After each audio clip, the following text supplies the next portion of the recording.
All right, Deania, let's talk about building trust and credibility in your business and maybe more importantly, your brand. So, we're going to cover today 8 ways that you can build trust and credibility in your brand. So, let's kick it off. Number one, ready? Go. Yep. All right. First and foremost, you need to have some high quality professional design Mm, because it's visual. The first time someone hears about you, they're probably going to look you up. They're going to look you up first on your website. And if you have any links to social media, or maybe they came across you on social media, came across your business, it's going to be the design, the look of it. Is it professional? Once if you have a professional look and it's high quality, then people will automatically begin to trust that you know what you're doing, that maybe you've been doing this for a while. So that's the first thing, high quality professional design. all right. So, that's easy enough, right? Yep. Mm. All right. Second one, consistency and branding cohesion. So, what does that mean? Okay, that means that you should have consistency across all platforms in your visual designs and also in your language. So, when someone sees you, for example, on LinkedIn, and then they see you on Facebook and maybe Instagram, and then they look at your website, does this represent the same company, or do you look different on all of the different platforms? Because if you look different on different platforms, people begin to guess, well, wait a minute, what kind of company is this, and why does it look so bad on this platform but then looks polished on this platform? It begins to create inconsistencies, and so that diminishes the trust. So when you have consistent branding, consistent professional visual design across all of the platforms, then people begin to trust the brand. That also includes what you're saying. So if you have one tone on your website, the way you sound, meaning the way you are using words and explaining yourself, but then they see you on Instagram, for example, and you look completely different, you sound completely different, then it's like, wait a minute, who are you? It's almost like somebody that's two-faced.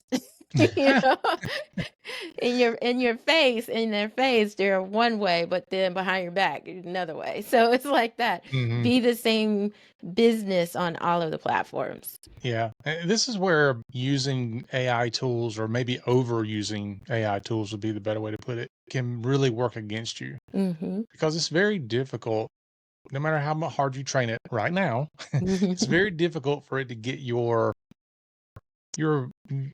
brand of who you are, your Mm-hmm. personal brand. Mm-hmm. Or it's funny because I did a recording of my own voice recently and I sent it out to several folks. And every single person was like, "That's pretty good, but it's not you." Like, I didn't tell them it was AI.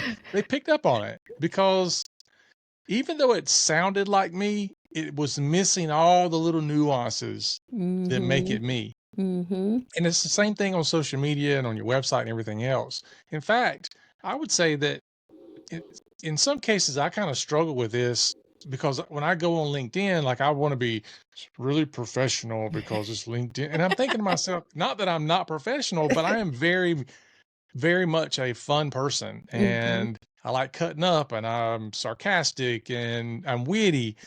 But I don't do that or as often Mm-hmm. online Mm-hmm. where I catch myself kind of falling into the dry professional tone, and Mm-hmm. and I really try to stay away from that because when Mm-hmm. they meet me in person, they're like, "Wow, this this guy's a cut up."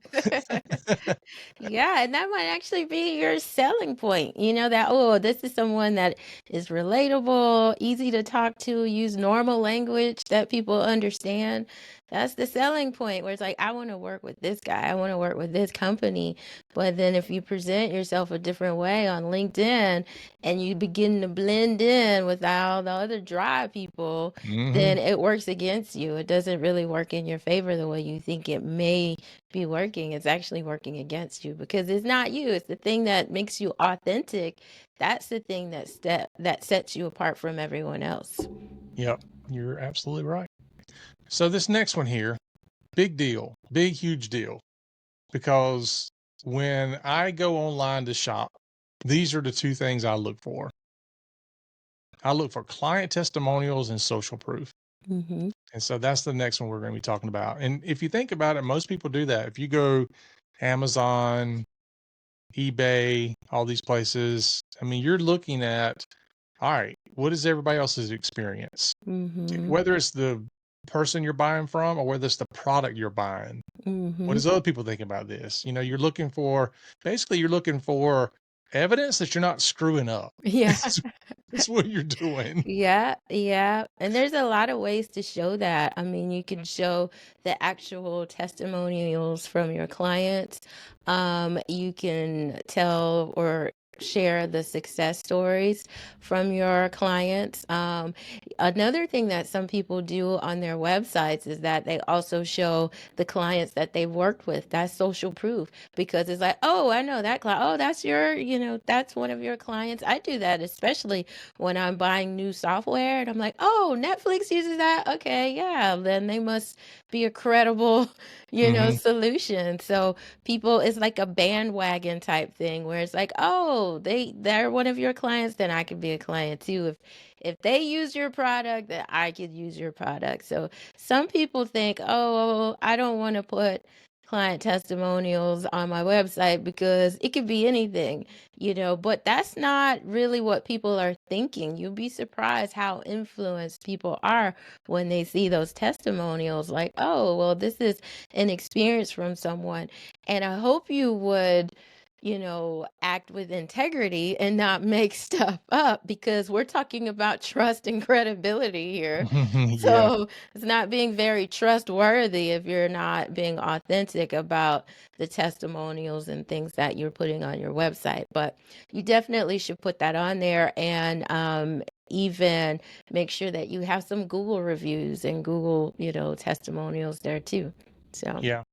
Yeah. Another pro tip for this is if you've got a testimonial on your site, don't have it be testimonial from ABC Company. Have it be testimonial from David at mm-hmm, ABC Company and mm-hmm, have the picture of the person mm-hmm. because people don't relate to another brand leaving you a testimonial, but they relate to another person leaving you a testimonial. Yeah, yeah, definitely. All Yep. right. Next one. Now, this one's a little tougher one. Case studies and success stories. Yeah, case studies and success stories can be a little tough, especially, if you're in the medical field where people, you're starting to get into confidential information, and that kind of thing. So that's a tricky one to navigate, but you could talk about how you treat your clients and how you treat your patients, how you treat your customers, and you could talk about the frequency in which you do something, how fast you're able to complete something. Like, hey, we have zero wait times, or we have, you have to find a way to, talk about those types of success stories that hits the pain point of the people that are looking for your particular service. So that can be a tricky one to navigate depending on what industry you're in. And if you're just starting out, then you might not have any case studies. And Hmm. so you may have to show prior portfolio pieces depending on your industry. You may have to talk about the things that you're willing to do and show the value that you are going to bring to your future clients, that kind of thing. So that is a tricky one to navigate, but you can't just skip over it. You have to figure out what are you going to do if you don't have the case studies and if you don't have the success stories because you're just starting out, then what are you going to do to address that? Talk about the value that you bring so that it's just a no-brainer that somebody would come with you. Like, why not go with your particular business? Hmm. Yeah. And we can talk about this some other time, but if you don't have any case studies or reviews or testimonials, that's a good time to do some type of giveaway or some type of incentive to get Mm-hmm. those. Mm-hmm. So don't think that you can't entice people to do it. Now, I'm not a fan of paying for reviews, Mm-hmm. but that doesn't mean you can't give somebody a reward for their time. Mm-hmm. Like you're not paying for the review, you're paying for them taking the time to do it. Yeah. Very different because there Mm-hmm. are some some shady ways Mhm. people get reviews. Don't be shady. Yeah, don't be shady. This is Don't be building shady. trust and credibility. Yeah, we shouldn't Be have to even. trustworthy. Yeah, shouldn't even have to reiterate that, I but let's do it know, that's anyway. sad that we do. Yeah, it reminds me of a time, I remember a lady years ago asked me if I would, uh, write up a letter. This had something to do with lightning striking some equipment of hers, and she wanted a letter written up saying that lightning hit it. Well, there's no way I could determine for sure if that's what happened. And I was like, "I'm not doing that." And she's like, "Why not?" Integrity? Right? I mean, yeah, don't let other people cause you to lose your integrity. Right, for sure. All right. So next one here, clear communication and value alignment. Now I understand clear communication. Tell me what value alignment has to do with. Value alignment is, when you are in your business, you should have core values. There should be a way that you operate your business, how you treat your clients, how you do business with people. If you say that these are your core values, then you need to be operating that way. And it should reflect also in your visual communication, in your tone, and in the things that you're saying.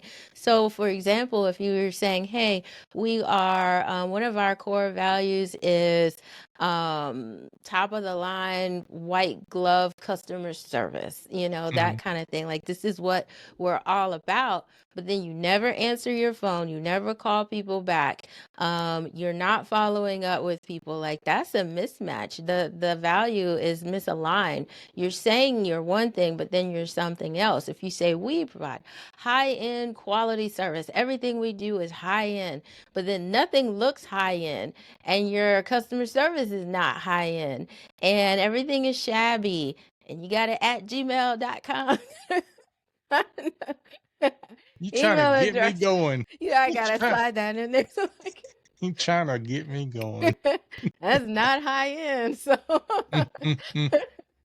there's a value misalignment there. So, like, whatever you say you are, if these are your core values, then you better live up to it. So, for example, ours is integrity, it's kindness, and it's excellence. So, whenever you interact with anyone from our team, we're going to be extremely kind because that's important to our business. We're going to operate with integrity. So, we don't do things that's just that's not above board. Everything we do, we operate with integrity, whether you know about it or not. It's always going to be with integrity. And we also operate in excellence. We're going to give you everything we got. We're going to do our best. And that's across all platforms. So whatever you see, whatever we're doing is our best. And so that's what we do across all platforms in every area, not just with our customers, but also in what we deliver.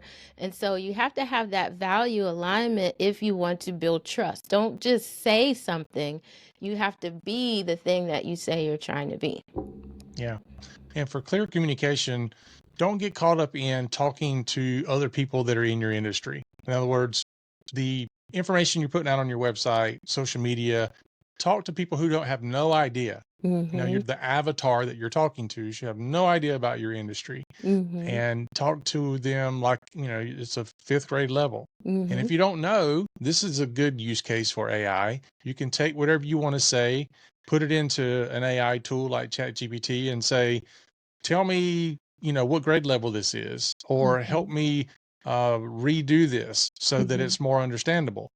And that way you can make sure that people do understand what you're trying to say. There's nothing worse than when you're in an industry that people don't understand what you're trying to say. And honestly, every industry has something Mm-hmm. like that. You can Mm-hmm. talk all day long about marketing things, and we're talking about, you know, PPC and ROI and, you Mm-hmm. know, LTV and CAC and all this other stuff. And people are like, what are you even talking about? Yeah, it's easy to do because we are submersed in this all day, every day, Mm-hmm. but your target audience is not. And Nope. so you have to be very aware of that because it's easy to do. It's easy to throw around the jargon that you use within the internal infrastructure in your business, but outside, they have no idea what you're talking about. Yeah. Yeah. And it doesn't impress people either. It doesn't make you look like you know what you're talking about. It makes you unapproachable, and in some cases it makes you look ignorant. Like Yep. if you can't break down what you do to me in a way I can understand it, then I don't think you understand it that well. Yep. Very true. All right. Next one. Trust signals and assurances. What might Yeah. those be? Well, if you're talking about websites, one of the things that, you want to make sure you have an SSL on that. You want to make sure, especially if you're taking any kind of payments and things like that, then you want to make sure that that site is secure, and make sure that you have the correct technology behind your site that shows that this is secure. You also, if you have any credentials, you want to show your credentials, because especially for the professional service providers, if you're a professional service provider, then I want to know that you're a doctor. If you're a doctor, like, are you certified? Are you board certified? Now is the time to put all of that stuff on display, so that I can say, oh, they know what they're talking about, and oh yeah, they won this award, or they spoke at this place. It builds credibility and trust. So there's two different things there. You have the technology side to make sure that you have the credentials and the trust signal there for the technology, so that people know that they're in a safe space, and they can continue operating with your site. And then you also want to have those trust signals in terms of your credentials and awards and things that give you that type of credibility that, oh yeah, we could trust this person. Mm-hmm. Yeah, and a lot of that just wraps around all the other things we've been talking about. Because if you do have client testimonials and social proof and professional design, all those things are also trust signals and assurances as well. Yep. If you're doing a big major business, I call it major business, but you come off as being a polished brand, but everything else speaks to you not being that, then I lose the trust signals and the assurances that you might want me to have. Yep. Okay, last one. Content that educates. Yeah, that's important, because it sets you apart as a thought leader in your area. So when you Mm-hmm. have content that is educating people, and remember, you're educating your audience. You're not talking to other peers, but you're talking to your audience who doesn't know as much as you know in this particular subject matter. Then you want to educate them so that they can learn more about whatever it is that you do, whatever services you're providing, and about the industry that you're in. And it sets you sets you apart as a thought leader in that area. So you want to have that type of content on your website and also in social media, because then it's like, man, I can't tell you how many people I have purchased services from, but it wasn't until after I've seen the content that they put out on social media where I'm like, these people really know what they're talking about. It was free, extremely valuable information. And Mm-hmm. because of that, I began to trust them and trust whatever they said, so that when they were ready to present me with an offer of something, then I was ready to buy, because I had already seen all of the content that they put out that was so educational and free. I was like, yeah, whatever you got, I'll pay for it. I'll pay for it, because all of this free content was amazing and very educational. And now I'm ready to buy for more content, more services or more educational, whatever it is that you're providing. That education really opens the door when you provide that for people. Yeah. I mean, typically an educated or informed buyer is your best buyer. Mm-hmm. And so why not provide that level of education and do it in every way you possibly can? Do it in social media, do it in email blasts, do it in video, do it podcast if you can do that.